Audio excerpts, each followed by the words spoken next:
আমার প্রিয়জনেরা, প্রভু যিশুর নামে সকলকে আমি জানাই অভিনন্দন। এই জায়গাটা একটা বিশেষ জায়গা।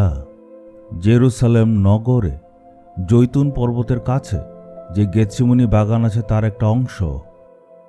এই জায়গাটাই সেই অংশ যেখানে প্রভু যীশু খ্রিস্ট ক্রুশে যাওয়ার আগে সারা রাত প্রার্থনা করেছিলেন। এর আগেও যতবার যিশু জেরুসালেমে আসতেন, এই জায়গাতে তিনি আসতেন আর এখানে এসে সারা রাত প্রার্থনাতে কাটাতেন। বাক্যে এই কথা লেখা আছে, উনি প্রায়ই এই জায়গাতে আসতেন আর ওনার অভ্যাস ছিল এখানে এসে তিনি থাকতেন। গেতসেমানির অর্থ হচ্ছে বীজ থেকে তেল বের করার যে চাকি থাকে। চাকি মানে হচ্ছে পাথরের গোল বা চৌকাকার বস্তু। এটার মধ্যে বীজগুলিকে রাখে আর ঘোরাতে ঘোরাতে তেল বের করে। এই জৈতুন পর্বতে একটা বড় বাগান ছিল, তাই লোকেরা ভাবে জলপাই বীজ থেকে তেল বের করার জন্য এই জায়গাতে বিরাট বড় একটা চাকি ছিল। এই জন্যই এই জায়গাটাকে গেতসেমানি বলা হয়। আর প্রভু যীশু খ্রিস্ট আমরা দেখলাম অনেকবার এখানে এসেছে। এখানে এসে তার আত্মা মরণ তুল্য হয়েছিল, কারণ তার ক্রুশে কষ্ট ভোগ করতে হবে। যিশু তার 3 জন শিষ্যকে নিয়ে এই জায়গাতে এসেছিল। যিশু তাদেরকে বললেন, আমার আত্মার মধ্যে অনেক বোঝা রয়েছে, তাই তোমরা আমার জন্য একসাথে মিলে এখানে প্রার্থনা করো। যিশু তাদেরকে বলেছিল, কম করে 1 ঘন্টা তোমাদের জাগতে হতো। ঠিক এই জায়গাতে মানব জাতির পাপের উদ্ধারের জন্য যে পানপাত্র, সেটা পিতা ঈশ্বর থেকে প্রভু যিশু গ্রহণ করেছিলেন। যিশু প্রার্থনা করেছিলেন, পিতা, আপনার ইচ্ছা হলে এই পানপাত্র আমার থেকে নিয়ে নিন। এর মানে হচ্ছে যিশুর সর্বোচ্চ দুঃখের পানপাত্র এখানেই পেয়েছিলেন। এর মানে হচ্ছে পৃথিবীতে যত মানুষ ছিল, আছে আর ভবিষ্যতে থাকবে, সেই সবার পাপ যিশু নিজের উপর নিতে যাচ্ছিল আর সেই কঠোর শাস্তির জন্য নিজেকে প্রস্তুত করছিলেন। এই জায়গাতেই উনি এই সব করলেন, কারণ এটা দ্বারাই মানুষ উদ্ধার পেতে পারে আর মানুষ জীবনে পরিত্রাণ পেতে পারে। যেই পাপ যিশু ঘৃণা করতেন, সেই পাপের পানপাত্র যিশুর এখানে পান করতে হলো। ক্রুশের উপর যখন ছিলেন, তিনি একজন পাপীর মতো মৃত্যুবরণ করেছিলেন। এই জন্যই আমরা বলি, প্রভু যিশুর রক্ত দ্বারা প্রত্যেকজন পাপীর পাপ ধৌত হয়েছে। এই জায়গাতেই প্রভু সেই পানপত্র গ্রহণ করলেন।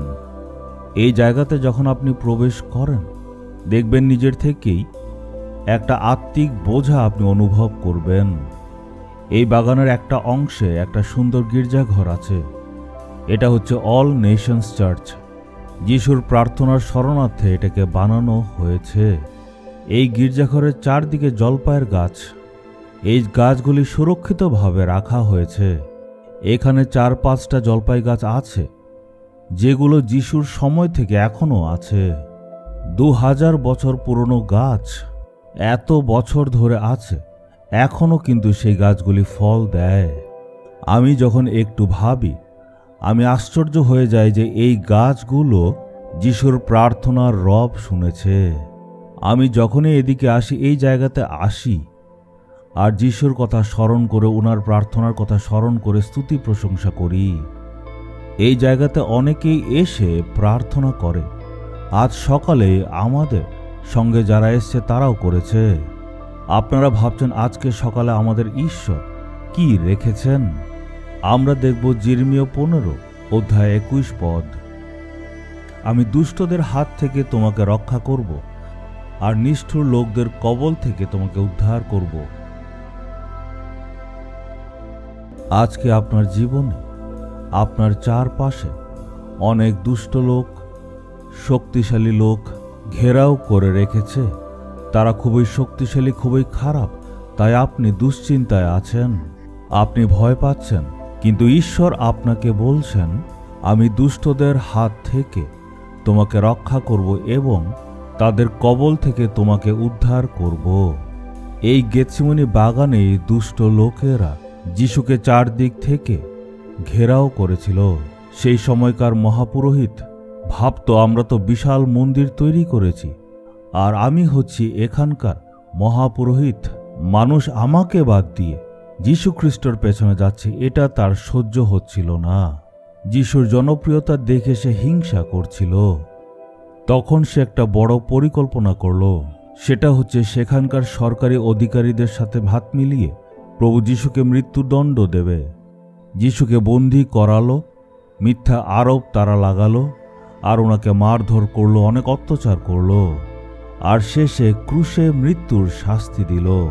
কিন্তু প্রভু যিশু কবরের মধ্যে বেশি দিন ছিলেন না। পিতা ঈশ্বর তাকে আবার জীবিত করলেন, আর সেই জীবিত যিশু এখনো আমাদের মধ্যে আছেন। দুষ্ট লোকেদের কাজ কতদিন টিকতে পারে? এর কারণে দুষ্ট লোকেদের প্রভাব বেশি দিন আপনার জীবনে থাকবে না। আপনাকে দাসত্বে আনতে পারবে না, অত্যাচার করতে পারবে না। ঈশ্বর আপনাকে রক্ষা করবেন, আর সেই দুষ্টদের চোখের সামনে উনি আপনাকে উঁচু স্থানে নিয়ে যাবেন। চলুন আমরা প্রার্থনা করি।